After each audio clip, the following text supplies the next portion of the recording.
Marina 2016. Marina 2016. Mesdames et messieurs, fidèles auditeurs de la radio des défis, bonjour. Très heureux de vous savoir nombreux sur les antennes de OCFM. Bienvenue sur Marina 2016. Depuis quelques jours, l'idée d'un report de l'élection présidentielle du 28 février est agitée par certains acteurs politiques. Eh bien, tout à l'heure, les présidentiables sont convoqués du côté de la Sénat pour évoquer la situation, pour se prononcer justement sur la situation. Eh bien, face au retard apparent accusé par la distribution des cartes d'électeurs, il fallait donc agir. Sur le terrain, les 34 candidats continuent donc de sillonner les arrondissements pour exposer leurs différents projets de société. Marina 2016 de ce jeudi 11 février de l'année 2016 reçoit le candidat à la présidentielle Dr Bertin Kovi, candidat donc de l'Alliance Iroko. Avec lui, nous passerons au pays fin l'actualité sur la présidentielle. Ensemble, nous allons décliner son projet de société. Installez-vous confortablement, mesdames et messieurs. Nous sommes ensemble jusqu'à 8h55. Marina 2016. Docteur Bertin Kovi, bonjour. Bonjour. Merci d'avoir accepté notre invitation. C'est moi qui vous remercie de l'insigne honneur que vous me faites en m'invitant. Et comme vous l'avez constaté, c'est ça, le délestage. Est-ce que c'est le délestage? Non, c'est la mode désormais. Il faut appeler un chat. Eh bien, 10 ans durant le régime finissant que j'ai l'honneur de remplacer incessamment, a échoué à nous garantir l'électricité. Quoi qu'on en ait fait un slogan de tous les jours. Je ne m'explique pas qu'on soit toujours là avec tout ce que le président Yahibouni a promis ici, tout ce qu'on a gaspillé comme argent, qu'on soit là, le courant qui coupe, qui revient. Ce n'est pas un délestage, c'est une incapacité à fournir de l'électricité, c'est aussi simple que cela.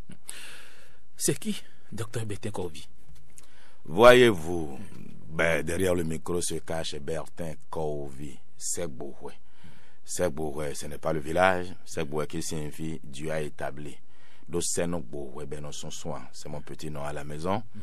Je suis né un 8 novembre 1970 à Tokpa demain, commune de Pomassé, mais je suis d'Adja Tokpa. Je suis psychologue de la communication, économiste fondamentaliste, et je voudrais faire cette nuance aujourd'hui. En fait, en économie, nous avons plusieurs écoles, nous avons plusieurs branches, si vous voulez. Nous autres, ce n'est pas les agrégats qui nous intéressent. Je voudrais prendre un exemple. Si j'avais été consulté, je déconseillerais au président Yahibouni de construire l'aéroport de Touro. En lieu et place, je lui aurais demandé de rénover le mouroir qu'est le CNHU. Parce que rénover le CNHU est plus utile, peut avoir une incidence sur la qualité de la vie du Béninois, plus que l'aéroport de Touro où vont se réchauffer les cabris et moutons. Voilà, donc voilà déjà la nuance. Alors nous, ce n'est pas parce qu'il y a croissance qu'on croit que le pays va bien, c'est parce que la vie du citoyen s'améliore. Je voudrais prendre l'exemple d'un pays qui produit des armes. Prenons la Corée du Nord. La Corée du Nord a de la croissance, menace même tout le monde avec ses technologies militaires. Pourtant, la Corée du Nord réclame de l'aide, menace même qu'on l'aide à nourrir sa population. Si c'est cela le développement, ça me fait pitié.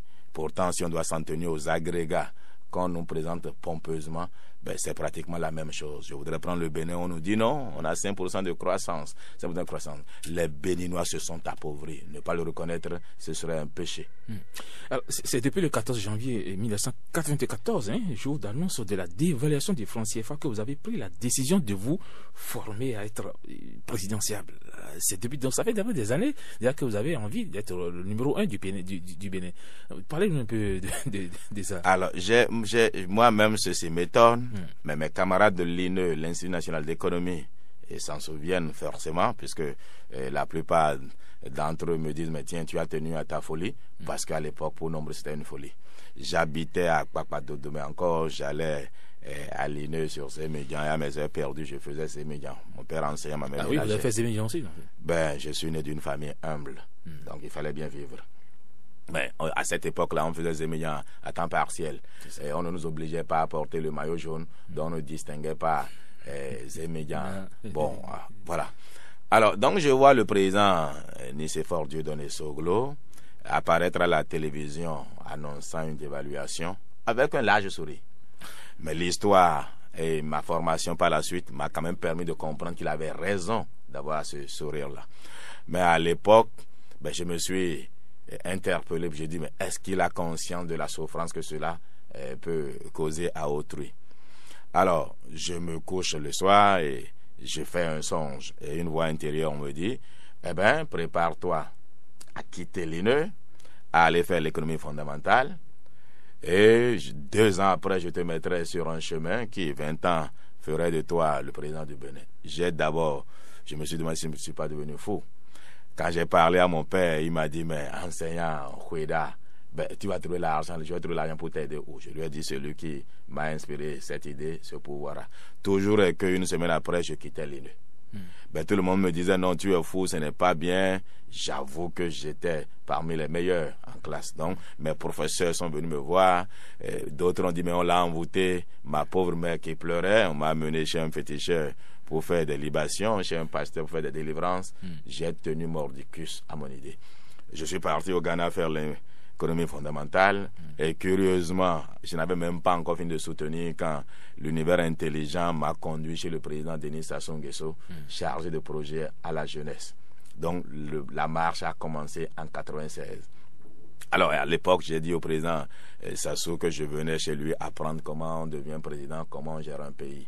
Il a ri, mais nous sommes là, nous sommes à la veille. Et je vous dis aussi vrai que le muezzin appelle tous les matins à la prière chez les musulmans. Oui. Aussi vrai que l'oiseau chante. Aussi vrai qu'une femme enfante encore. Aussi vrai que le soleil se lève le 6 avril. Je ne sais pas comment, mais je suis investi président du Bénin.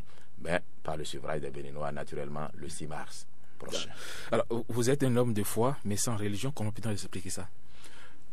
Alors, le Bénin me surprend souvent. Nombreux confondent la foi à une foi religieuse. Voilà, au fait, la foi est neutre.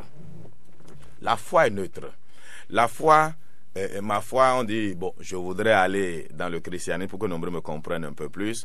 Hébreux 11, verset 1, on dit la foi est une ferme assurance des choses qu'on espère, une démonstration de celles qu'on ne voit pas. C'est ça. La foi est une ferme assurance d'une chose qu'on espère, une démonstration de celle qu'on ne voit pas. Alors pour dire quoi? La foi doit d'abord exister institut personnel et c'est maintenant vous l'appliquez à une croyance. Nombreux confondent la foi à une croyance. La foi, c'est une ferme conviction à quelque chose. Vos cheveux, vos cellules, mais quand vous dormez, vous devez être assuré de cela. Quand vous mangez, même quand vous êtes malade, rien ne peut vous détourner de votre conviction à la chose. C'est cela la foi. Mais attention, ça ne suffit pas. Quand vous avez cette ferme conviction, il faut maintenant l'appliquer à quelque chose. Et c'est de ce point de vue qu'en psychologie de la communication, nous disons que la foi est comme une monnaie. Et c'est une monnaie qui est utilisée sur le plan énergétique, pour ne pas dire spirituel, et comme une monnaie physique, une monnaie à 2 faces. Eh bien, la première phase de la foi, c'est le croire. Et la seconde phase, c'est le agir. Si vous croyez et vous n'agissez pas, il n'y aura rien. Et c'est de ce point de vue que ceux qui vont chanter Alléluia, Alléluia, Alléluia, na Yesu. Si c'est seulement ça, ils n'iront nulle part. Ceux qui vont dire seulement, ils n'iront nulle part. Ceux qui vont dire ils ne font rien, ils n'iront nulle part. La foi a besoin d'abord de croire et après du agir. Maintenant aussi, si vous agissez sans croire, vous n'irez nulle part. Je vais vous donner l'exemple. Ceux à qui on fait une promesse et ils sont certains que ça va marcher, et dès qu'ils sont rentrés chez eux, ils commencent à dire est-ce qu'il va le faire maintenant? Est-ce qu'il va le faire? Même s'il agit, il n'aura jamais de succès. Moi, il n'y a rien qui m'ébranle dans mon idée de ce que le 6 avril, je suis investi. Tout ce qui a comme périphérie ne me dit rien du tout. J'ai les yeux fixés sur le résultat, sur la destination. Maintenant, c'est-à-dire comment on y parvient, ça ne me préoccupe pas. Moi, j'agis et je laisse l'univers intelligent nous conduire à cela. Voilà, justement, les élections seront reportées, puisque vous êtes convoqué à 11h à la Sénat pour se prononcer sur la situation. Ce sera probablement le 6 mars prochain que les Béninois iront donc aux urnes pour élire donc le futur président de la République. Êtes-vous satisfait donc au regard de ce qui se passe actuellement au Cos-Lépi? Au fait, le Cos-Lépi, c'est l'arbre qui cache la forêt. Ouais. Je ne voudrais pas défendre mon frère et ami à Wanvoyebla Augustin. Tout ce que doit lui dire comme blâme, je suis allé le lui dire de visu. Mais ici, je voudrais plutôt blâmer le gouvernement. Parce qu'on fait le COSLEPI. Est-ce qu'on a mis les moyens à leur disposition? Je vous réponds non. Ah oui. Eh ben non. Et l'alliance adultère entre FCBE, PRD, a vite fait de clouer le bec à mon cher frère Wanvoyebla. Qu'il parle, qu'il ne soit pas l'agneau sacrificiel qu'on accuse. Ben, une mission, des moyens. Ils n'ont pas eu les moyens. Et c'est cela qui justifie le retard. Ils ne peuvent même pas aller faire pression sur la structure qui émet les cartes. Vous n'avez pas payé. Eh ben, comment vous allez faire des pressions sur l'autre? Donc voilà, il y a eu problème de financement. Et moi, le COSLEPI fait partie de tout un système. Depuis 10 ans, eh ben, le système du président Yahya Boni n'a jamais su, n'a jamais pu et n'a jamais organisé une élection à bonne date. Et pourtant, ça fait quand même près d'un an que le président de la République a convoqué le corps électoral. Comment se fait-il qu'en 10 mois, on est encore à ce stade? Oui, vous savez, depuis 10 ans, et je parle en consultant, c'est mon métier, j'ai remarqué que le président Yahya Boni, dans son comportement psychologique, s'il doit le psychanalyser, est de ceux qui sautent d'abord dans l'eau et par la suite se demandent si c'est de l'eau chaude ou de l'eau froide. C'est un type de caractère humain que nous avons en psychologie de la communication. Alors, donc le président Yahya Boni, ben, toutes les élections présidentielles, souvenez-vous, vous n'avez pas oublié, ont toujours été en mars. Subitement, il innove, il amène ça au 28 février. Et moi, j'avais déjà dit à tous qui pouvaient m'écouter pour dire que cette élection sera reportée au 6 mars. Ça fait longtemps que vous avez... Ben ça oui, je le l'ai dit.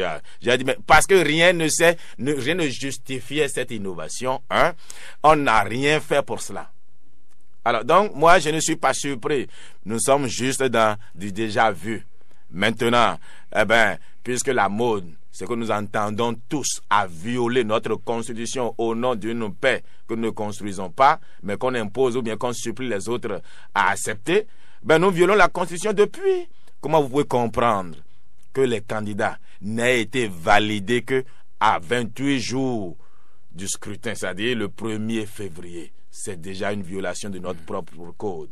Parce que ceci ne permet pas au candidat de faire les levées de fonds qu'il veut faire. Ça ne lui permet pas d'avoir autour de lui tous ceux qui sont sûrs que maintenant c'est un candidat. Alors, donc nous nous amusons avec tout dans ce pays. Et ensemble avec la Cour, eh ben, puisque la Cour, c'est l'émanation du peuple, nous violons allègrement notre constitution. Je vais vous rappeler, vous faire une confidence. Oui. Ben, le 9 au passé, nous avons été conviés à la Cour pour un séminaire. Séminaire que j'ai aimé par ailleurs, parce qu'on a eu vraiment de bonnes communications. Et je me suis permis de rappeler ou bien de suggérer au président de la Cour, mais de donner ce séminaire-là à l'endroit du gouvernement et du président. Pourquoi? J'ai entendu une disposition qui disait que c'est passible de sanctions et qu'aucun candidat ne devrait utiliser les moyens de l'État ou bien des moyens administratifs à son profit. Je leur ai dit, mais tiens, mais comment on fait la part entre un premier ministre d'un gouvernement ou bien dit premier ministre ou un ministre du gouvernement et un candidat? Il se trouve que parmi nous, le président de la République favorise un candidat, mais à qui il permet de violer les dispositions de ce qu'on nous a enseigné à ce séminaire-là. Je voudrais parler de Sieur Lionel Zinsou, qui devrait avoir déjà démissionné de son poste de ministre, je ne parle même pas de premier ministre, afin qu'on fasse la part entre qui est candidat et qui est ministre. Quand il fait une activité, comment voulez-vous que ceux qui sont invités devant lui sachent qu'ils sont devant un candidat au lieu du ministre? Voilà déjà là où on viole nos propres principes. Il ne donne pas le bel exemple qui a fait l'Europe, en principe. C'est ça. Bon, je me suis demandé qu'est-ce qu'il a retenu de l'Europe, c'est ce qu'on nous chante. Et je meurs de rire quand j'entends le président Yahya Boni et les FCBE disent ils viennent nous sauver. Non, c'est un développeur. Le président, comment il s'appelle, Tevoidre, nous a chanté dans ce pays en 2005, début 2006. C'est un banquier, c'est un développeur. Subitement aujourd'hui, il le traite de tous les noms d'oiseaux. Bon, alors, je crains que demain aussi, le président Adrien Ngbeji, qui dit c'est un développeur, il a une expérience, vienne aussi le traiter de tous les noms d'oiseaux. Je parle de Zinsou. Heureusement qu'il ne sera pas là, c'est l'Iroko qui a investi le 6 avril 2016. Donc, vous êtes sûr d'être aussi, je voudrais dire aussi, il faudrait que le soleil se lève. Mais ne me demandez pas comment, je sais que mon peuple, parce que si vous devez voir aux signes humains, vous allez dire, je n'ai pas de chance. Je voudrais aller dans... Puisque vous ne remplissez pas les stades. Ben, à quelles conditions on remplit les stades? On remplit les stades à coup de sandwich et de 2000 francs. On a appauvri le peuple, on l'a rendu mendiant. Eh ben, on lui donne 2000 francs et on le met dans un bus. Ben, c'est comme si on dit ça veut dire que vous êtes capable de le faire, vous-même. Ben, tout le monde, il suffit seulement de partager l'argent. Bon, quand les gens vont au stade, ils en sortent. Qu'est-ce qu'ils retiennent? C'est comme malheureusement parfois certains chrétiens catholiques. Quand ils sortent de la messe, tu lui dis, mais alors, l'homélie, le prêtre a dit quoi? Il dit, mais qu'est-ce qu'il a dit? Il n'a rien retenu. Parce qu'il pensait à autre chose. Alors, que les catholiques me pardonnent, mais je suis catholique aussi. Donc, souvent, on n'a pas le temps d'écouter réellement, religieusement, le sermon. Ceux qui vont dans les stades, qu'est-ce qu'ils retiennent? Rien du tout du programme. Donc, je suis en mesure de remplir au-delà même de ceux-là, parce que j'ai un message. Mais eux, ils partagent l'argent, ils viennent faire un large sourire, se mettre devant, jouer de la musique, et cela les trompe. Donc, le vrai problème que nous avons, quand le président Yahi Boni, après 10 ans, lui qui a été 11 ans à la BOAD, trouve qu'il a trouvé un sauveur, m'inquiète. C'est-à-dire, cette assertion m'inquiète. Quand je n'aille prendre, ma foi, c'est-à-dire, le loup est un bon chasseur, oui. Mais dans une meute de chiens, le loup ne réussira pas. Lionel Zinsou ne nous connaît pas, nous ne le connaissons pas. Et pourquoi on voit cette ferveur autour de lui? Quelle ferveur? Vous avez qualifié l'alliance FCB, PRD, RB, l'alliance adultère. Alors, comment se fait-il qu'eux, qui sont quand même des grands partis politiques, des grandes alliances, se retrouvent aux côtés, bien sûr, du Premier ministre pour la campagne électorale? Ben, je vous dis que nous sommes en plutocratie. Et nous avons des opportunos, profito-situationnistes. À quelles conditions ces alliances-là se font? C'est cela. Je voudrais prendre le PRD. Awanvo Blanc n'est pas moins qualifié que le président Ngbeji il y a quelques années quand il posait sa candidature pour la première fois. Mais je voudrais prendre la RB. Mais il ne manque pas de Béninois ou du moins de cadres de la RB qui puissent être candidats. Mais cette histoire de penser que pour être président dans ce pays, il faut distribuer de l'argent afin de tuer notre démocratie. Nous ne sommes plus en démocratie, nous sommes en plutocratie. À quelles conditions on devient candidat? Mais regardez-les. Ben, tout le monde, des vendeurs de coton, des vendeurs de poulet, tout le monde est devenu homme politique. Je ne leur dénie pas le droit d'être candidat, mais à chacun son métier. Mais être président, ce n'est pas parce qu'on est riche. Je vais vous faire une confidence. On peut avoir réussi dans une entreprise privée et être un piètre homme d'État. Vous savez, devant beaucoup de candidats, ma foi, si je n'avais pas le destin d'être président le 6 avril, je préférerais comme Victor Tokpano, qui est un homme d'État, qui a une pensée structurée. Je préférerais Célestine Zanou et autres. J'aurais même aimé comment il s'appelle? Eric Mounete, non? Mais je le préférerais à un Zinsou. Mais malheureusement, puisqu'il n'a pas, il ne peut pas faire croire au Béninois qu'il peut partager des milliards. Il n'a trouvé personne derrière. C'est cela. Vous savez, notre pays est malade. Il faut refonder notre République. Il faut refonder notre État. Il faut retoiletter, il faut guérir notre système politique. Nous ne sommes pas en démocratie, hélas, nous sommes en plutocratie. Et c'est ça ce qui est malheureux. Et sur le terrain, comment ça se passe avec vous? Parce que vous avez avancé que vous aurez 32% pour le premier tour, et pourquoi pas 55%? Est-ce que vous maintenez encore ce pourcentage-là, ces pourcentages-là? Mais puisque j'avais dit quoi? C'était une prophétie. Vous savez, quand vous allez à une bataille, vous devez avoir de vision, vous devez avoir d'objectifs. Et c'est cela qui vous motive. Eh bien, il fait une époque, quand je commençais, j'avais mis la barre à 32. Le 6 avril, le soir, je vais au second tour et je suis à 55. Mais aujourd'hui, j'ai même mis la barre à 55 dès le premier tour. Je vais vous dire pourquoi. C'est le chaos pour pousser vous? Ben, ce n'est pas exclu. Et je vais vous dire pourquoi. Au fait, les Béninois ne vont même pas prendre l'Iroko. Pas forcément parce qu'ils aiment l'Iroko, mais ils vont prendre l'Iroko parce qu'ils rejettent tout ce qu'on leur propose. Attendez, vous voulez qu'ils prennent qui? Je ne veux pas blesser les autres parce qu'ils ne sont pas là, je vais citer des noms. Mais ils vont prendre qui? Alors que par rapport à ma vision, vous allez l'entendre bientôt. Oui. C'est-à-dire, voici des gens qui n'ont aucune vision de l'État. et qui se proclame président. Et aujourd'hui, moi, qu'est-ce qui me donne ma chance?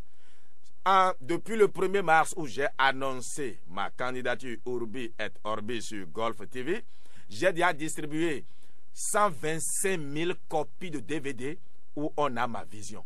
Et dans tout le pays, les soirs, les matins, on écoute ma vision. Je suis en train de programmer le Béninois, à savoir président le 6 avril, et par Dieu les mâles de leurs ancêtres, je le suis, ce que sera la philosophie du développement. Parce qu'en fait, j'entends beaucoup parler de leur projet de société, leur programme, et je ris, je meurs même de rire.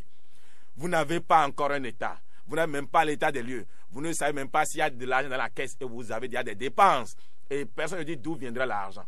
Tout le monde dit l'argent, je vais m'oublier les sous. Tout développement qui ne passe pas par la contribution du citoyen est faux. Parce que aucun État dans aucun pays ne donne l'argent aux citoyens. Et c'est de ce point de vue, observez bien, la Côte d'Ivoire est moins riche que l'État nigérian, mais l'Ivoirien est plus riche que le Nigérian. Parce qu'en fait, la richesse de l'État ivoirien vient de la participation du citoyen ivoirien. Mais la richesse du Nigeria vient de la manne pétrolière. Je voudrais prendre la Guinée équatoriale. L'État guinéen, que vous connaissez très bien. Très bien. L'État guinéen est plus riche que le Bénin, mais ce n'est pas évident que si on prend le Guinéen lambda, qu'il soit plus riche que le Béninois. Et c'est tout ce que nombreux ne comprennent pas de l'économie minière, l'économie extractive. Donc, nulle part au monde, l'État ne prend l'argent. L'État n'a jamais su faire une distribution équitable. L'État a des choses à faire, construire routes, hôpitaux, écoles. Encore que, avec la corruption qui est devenue la mode chez nous, malheureusement, l'État a oublié cela. Donc, nous dire, quand quelqu'un vient dire l'argent viendra du ciel, c'est faux. Le rôtisseur est occupé. Diabassi ou Andou. Yakwayakadi. Diablo Andou. Donc voilà le problème. Donc, quand quelqu'un vient avec déjà un projet souvent farfelu, et je pèse mes mots, et c'est mon métier. Dans ma vie, j'ai écrit tellement de projets de société, passez-moi l'expression, à des cons qui ne savaient même pas, ils allaient ressasser ceci. Et beaucoup de projets qu'on vous présente, il a tel projet, c'est écrit par un individu. Il lit le projet, il n'en sait rien. Il ressasse ceci. D'ailleurs, pour recevoir des conseils, il faut être déjà sage. Et ceux-là qui, quand je lis, je voudrais me permettre de mettre le pied dans les plats. Quand je lis la vision et tout ce que mon frère, plutôt mon grand frère, Patrice Talon, son acharnement, il faut refonder l'État, il faut un seul mandat unique. Et c'est la politique qui est notre problème. Mais au fait, c'est Djogbenou qui se cache derrière cette idée-là. Talon c'est Djogbenou avec Talon. Mais bien, mais c'est une équipe. Non, c'est une équipe, oui, voilà. Mais ce que vous ne comprenez pas. Ouais. En réalité, c'est l'individu qui doit avoir déjà une vision de l'État afin de pouvoir appliquer ça demain. Par qu'est-ce qui se passe? Bon, tout ce que le président Yahya Boni a claironné, chanté ici, 2005-2006, l'a-t-il fait? Non. Parce que d'autres l'ont dit en son nom. Il le ressassait parce que ça plaisait, ça flattait nos oreilles. Qu'est-ce qu'il a fait? Il n'a pas pu, ça ne vient pas de son cœur. Tout ce qu'il a fait aujourd'hui, Yahya Boni, les 10 ans durant, qu'on les aime, qu'on les aime pas, c'est ce que son cœur avait et pouvait faire. C'est sa vision de l'État, ça. Eh bien, permettons au candidat d'avoir sa vision à lui, qu'on l'écoute. Et si le peuple rejette cela, qu'il ne soit pas candidat, il n'est pas obligé d'être candidat. Et c'est pour cela, moi je n'ai jamais fait d'émission où j'ai consulté un document. Je veux qu'on m'accepte pour mes idées ou qu'on me rejette et que je me retire au lieu de faire perdre 10 ans. Comme le président Yahya nous a fait perdre 10 ans au Bénin, nous avons perdu de 2006 à 2016 10 ans pour rien. Alors, hélas. Docteur Bertin Kovi, vous êtes candidat donc à l'élection présidentielle de 2016. Et candidat à être investi. Candidat. Pour l'ajouter déjà. D'accord. Votre projet de société repose sur quoi concrètement, votre projet de société, puisque vous parlez des autres? Je voudrais vous dire déjà que à ce stade, je ne veux pas dire projet. Il faut aller dans la sémantique des mots. C'est une vision. Tous ceux qui viennent vous dire projet là, parce que projet, il faudrait que cela soit chiffré. Donc malheureusement, on fait l'amalgame des termes projet, vision, programme. Non. À ce stade, c'est une vision qu'il faut avoir. Ça ne veut pas dire que ce n'est pas écrit. Hein? C'est écrit, c'est structuré. Mais on ne peut pas dire quantifier. Je ne sais pas si le président Yahya Boni en partant va laisser 5 francs dans la caisse. Déjà que depuis des années, nombreux ne le savent pas, mais c'est sur le marché de la dette que la BCAO achète de l'argent pour qu'on paye les fonctionnaires. Nous vivons à crédit. Ah, ne vous trompez. Nous vivons à crédit. Ah oui. Ah, même vos spermatozoïdes sont déjà endettés. Mais vous allez vous en rendre compte, nous vivons à crédit. Donc, alors je ne peux pas faire des dépenses alors que je ne sais pas d'où l'argent viendrait. Ceci dit, le Bénin aujourd'hui a essentiellement un problème. Le problème, c'est l'avenir de sa population, l'avenir de sa jeunesse. 80% de nos diplômés sont sans emploi. Le chômage, donc. Ben, non, pas le chômage. Le chômage, c'est quand vous avez eu déjà de l'emploi une fois. Oui. Le non-emploi, ils ne sont même pas chômeurs. À Mawazon, qu'on a un chômeur. Ça dit pour être chômeur, il faut avoir travaillé et avoir été renvoyé. Ils n'ont jamais eu la chance. Il y en a qui ont fini depuis 6 ans, qui sont encore à la charge des parents. Et qu'est-ce que vous avez proposé pour ces gens-là? Très bien. Et pour cela, j'ai identifié le problème. C'est ça. Le problème, c'est que le Bénin n'a jamais su construire une économie.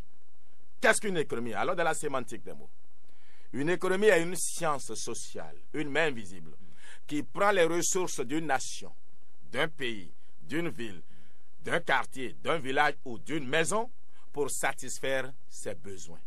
Il se trouve souvent, et trop souvent à mon goût, que les besoins soient plus nombreux que les ressources. Ainsi, dans une économie, très souvent, les ressources n'arrivent pas à satisfaire tous les besoins. Donc, se met en place une activité afin de créer des ressources additionnelles pour satisfaire les besoins qui n'ont pas trouvé automatiquement ressources. Donc, quand une activité n'est pas justifiée, n'est pas mue par la satisfaction des besoins de la communauté, eh bien, elle n'est pas économique. Et c'est pour cela d'ailleurs que nous, en économie fondamentale, nous estimons que la production d'armes n'est pas économique. Venons au Bénin. Le Bénin produit quoi? Quel est le produit phare du Bénin? Le coton. Le coton. Que même le mouton ne vous mange pas. On a mis des milliards dans le coton tout le temps. Et quand on vend ce coton, d'abord quand le coton est produit, il détruit l'environnement, il détruit la terre. Bientôt, vous ne vous en rendez pas compte, nos sœurs iront à la ménopause à 14 ou plus 20 ans à cause de l'endosulfan. Non, je suis sérieux, laissez-moi finir. Oui. Donc le coton détruit l'environnement, détruit même notre cadre de vie. Ça, c'est un. Nos femmes, leur maladie la plus aimée aujourd'hui, ce sont les infections. Mais c'est à cause de l'eau, c'est les intrants. Parce qu'on a l'OME qui draine tous les produits du coton du nord jusqu'au sud. Alors, ce coton a déjà cette conséquence. Pire, le prix, le coton tue la terre. Parce que la terre, au fait, nombre ne savent pas, a besoin des chenilles, a besoin des vers de terre pour travailler la terre. Les produits chimiques tuent ces éléments-là. Donc la terre meurt et a besoin d'au moins 100 à 1000 ans pour se régénérer. Le coton est grave pour l'environnement. Maintenant, allons maintenant au producteur lui-même. Le coton, eh bien, le prix du coton est fixé par celui qui veut l'acheter. Voici un produit qui n'a pas de valeur propre pour vous. Ça n'a pas de valeur utilitaire pour celui qui l'a en main, qui l'a produit. C'est celui qui veut l'acheter, c'est pour lui que ça a une valeur. Conséquence, c'est lui qui en fixe le prix. Et malheureusement, qu'est-ce qui se passe? Au temps du président Soglo, le kilo du coton était à 265. Aujourd'hui, c'est à combien? C'est à 225, je crois. Et qu'est-ce qui se passe? Le prix du litre des intrants qui était à 150 est passé pratiquement à 200. Pour vous dire quoi? Les coûts de production augmentent et le prix d'achat baisse. Et nous contentons de ce prix-là, où le paysan est le dindon de la farce. Nombreux sont ceux qui se pendent parce que les dettes cumulées d'engrais et d'intrants font qu'ils ne peuvent plus payer. Ils sont esclaves d'un système. Maintenant, ce qui est grave, attendez. L'État béninois vend ce coton et prend l'argent du coton pour faire quoi? Acheter du poulet pourri qu'on aurait pu produire ici, du poisson qu'on peut produire ici, ma foi, du riz qu'on peut produire ici, l'huile qu'on peut produire ici. Qui se souvient encore de Agolemi, d'Adjami, de Dassami? Nous sommes au Bénin à manger l'huile de la Malaisie. Nous sommes au Bénin à manger du riz thaïlandais alors qu'on a chanté 10 ans durant Vallée de l'Ouémé. Nous sommes au Bénin à manger quoi? Du poulet brésilien. Dites-moi, on ne peut pas faire d'ordinateur, on ne peut pas faire de voiture. Ne pouvons-nous pas faire un champ?